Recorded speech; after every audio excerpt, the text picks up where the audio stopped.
Hayibo guys, nikuphi? Kuqhuma ibhama e-Gateway guys, nawumgosi.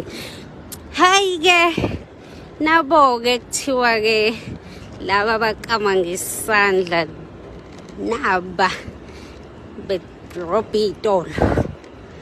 Abakama ngesandla, ngisho abantu abamnyama abakama ngesandla.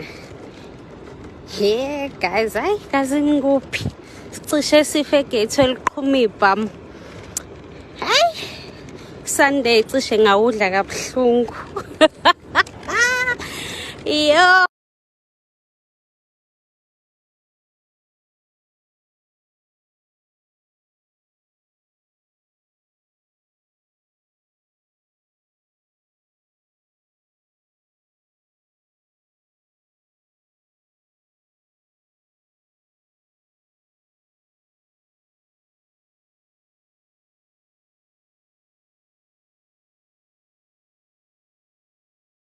Isigameko sisakhuluma ngaso senzeke ngesonto eThekwini eGateway. Njengoba Dumuzi echaza nje ukuthi bekuqhuma ibhamu ngoba otsotsi laba berobhe i-jewelry store. Ngokusho kwakhe-ke akubona abantu abamnyama, kungaba abelungu noma amabhunu ngoba uthi laba bakama ngesandla, laba bavele bayiphushe nje inwele bese kuyalunga. Kodwa osukwini layizolo ngoMsombuluko sithole nansi imbiko. It took under 12 hours for police to capture 5 armed robbers who pulled off a daring jewelry heist at Gateway on Sunday. Almost 2 million rand in stolen goods have been recovered. Members of the SAPS Economic Infrastructure Task Team, Provincial Murder and Robbery Unit and Provincial Tracking Task Team found 3 men at their hideout in Umlazi. 2 others were intercepted on the N2. All suspects are in their late 20s or early 30s. 2 security officials were shot and wounded during the armed robbery around 4 p.m. on Sunday.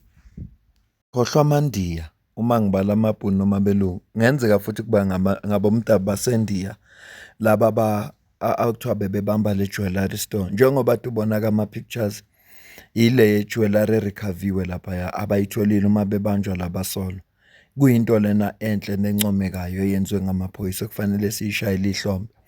Uma sidlulela phambili njengoba sezwa upresident kwi-State of the Nation address eyaziwa ngesona ethi uzodeploy amasosha eGauteng, Western Cape nakwamanye ama-province ukuze alekelele ikakhulukazi kulento ye-gang violence kanye ne-illegal mining.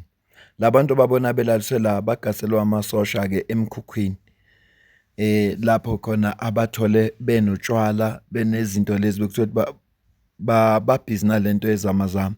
Sengake ngakuchaza lokho ngaphambilini uthi lento yozamazama uma kuthiwa ikhona endaweni, abantu abasuke bakhela indawo leyo abangama South Africans esikhathini esiningi bagcine bebenefita ngoba kukhona abazothengisa utshwala ngoba labantu bayaphuza insango into abayibhema kakhulu. Ama-drugs angikaze ngawabona, kodwa nje utshwala nensango into ehamba phambili, bayaphuza. Emveni kwalapho bese kuba yilaba abaphekayo. Ngizama ukukuchazela nje imali eyenziwa abantu abangangena emgodini abangaphandle kube yilaba abaphekayo. Kube yimizi la abazoqasha khona balale khona labo zamazama.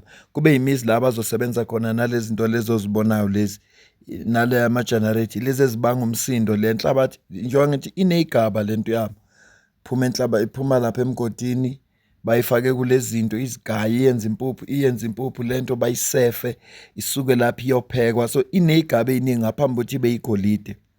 Kodwa konke lokwenzeka umphakathi uyingxenye yabantu ababenefitayo. Uma unesitolo namakula noma amandiya lawa nesitolo noma amaPakistan lawa nesitolo, uyadla ngoba afuna uthenga amabhetri.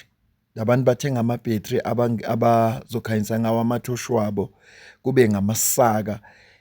Kuyasetshenzwa ngempela. Ngisho umphakathi uyabenefit. Ingakho kungelula ukuthi ungezwe amalungu omphakathi ethi sinozamazama ngapha sicela amaphoyisa azosilekelela.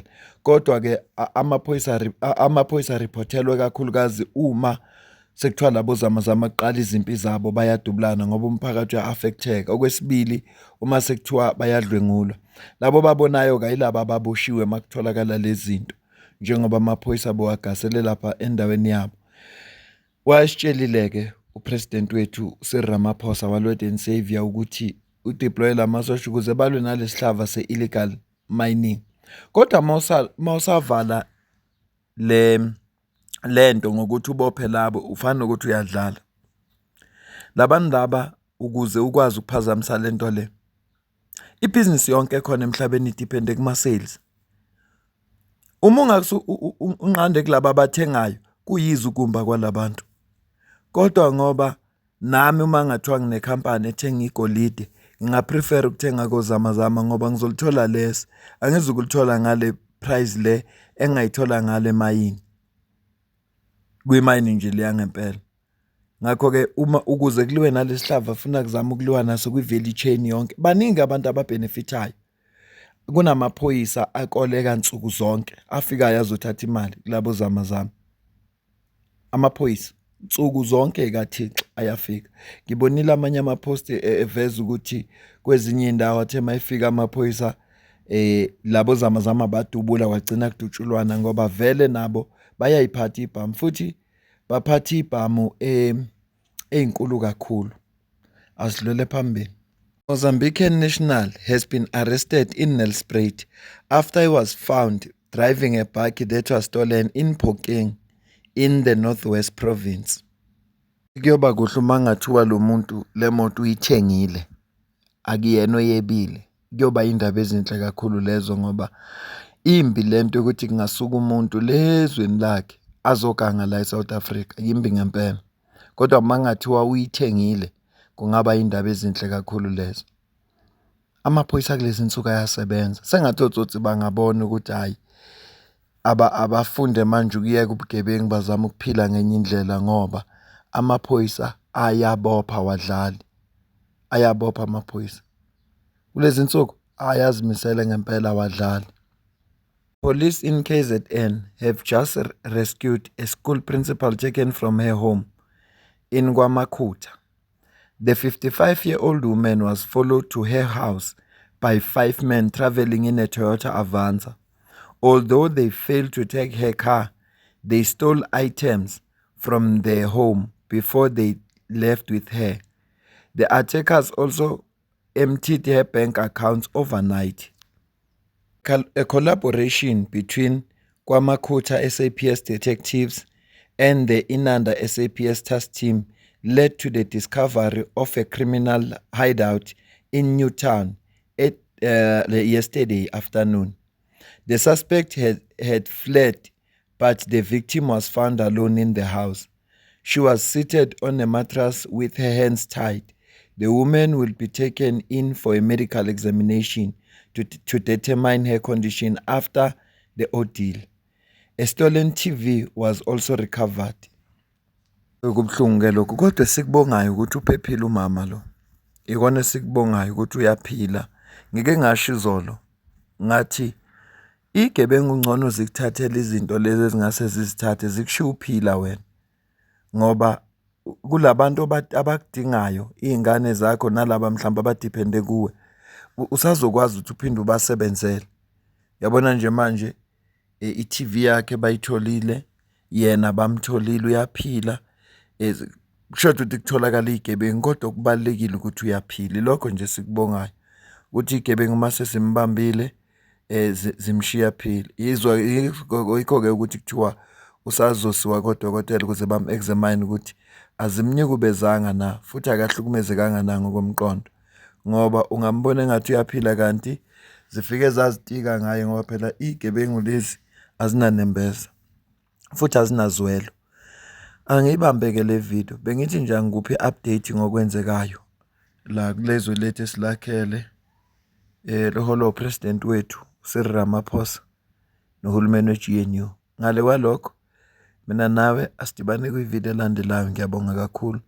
Ungakhohlwa ukusubscribe, ushare, ucommente.